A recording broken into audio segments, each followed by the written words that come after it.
में बात करो, आपका लेखा जोखा बताऊं मैं जरा। सर हमारा मैं बताऊं, बता दीजिए। देखिए मैं बताता हूं, रुकिए। अब हो गया, नहीं, आपकी पोल खुलनी भी जरूरी है।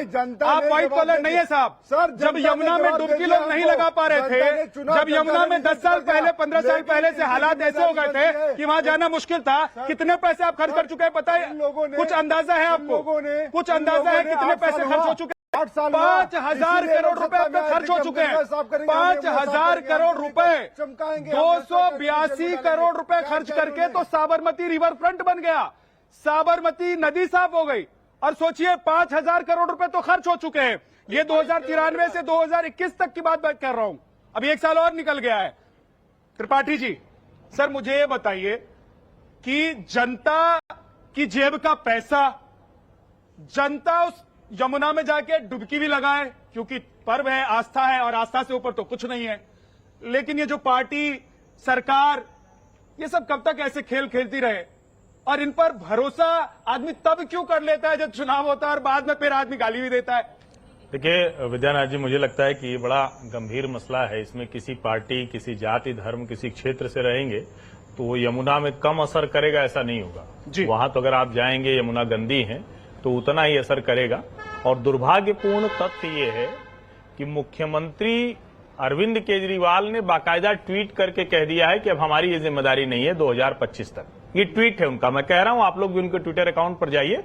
और राजनीतिक बेशर्मी की ये पराकाष्ठा है।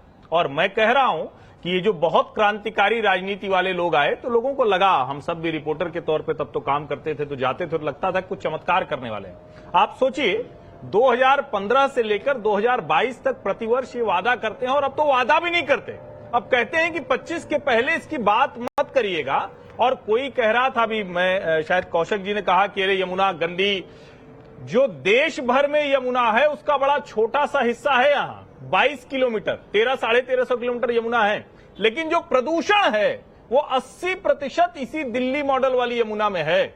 और उसके बाद भी वो केमिकल छिड़क कर झाग हटाते। इसका मतलब क्या है? इसका मतलब यह है कि वो कह रहे हैं कि हम यमुना साफ नहीं करेंगे, जब छठ पे आप नहाने जाएंगे तो सिर्फ झाग हटा देंगे। इस बेशर्मी को जानना जरूरी है। ये राजनीतिक बेशर्मी खतरनाक है। और मैं ये कह दूं, ये इसका मतलब ये नहीं है कि भारतीय जनता पार्टी और कांग्रेस को क्लीन चिट मिली हुई है। इनके समय में भी यमुना ऐसे ही थी। लेकिन अरविंद केजरीवाल पिछले 7 सालों में केंद्र से फंड मिलने के बावजूद, और मैं याद दिला दूं, जब 15 के बाद ये चुनकर आए थे तो 4 साल के बाद इन्होंने कहा कि अब हम केंद्र के साथ मिलकर काम करेंगे।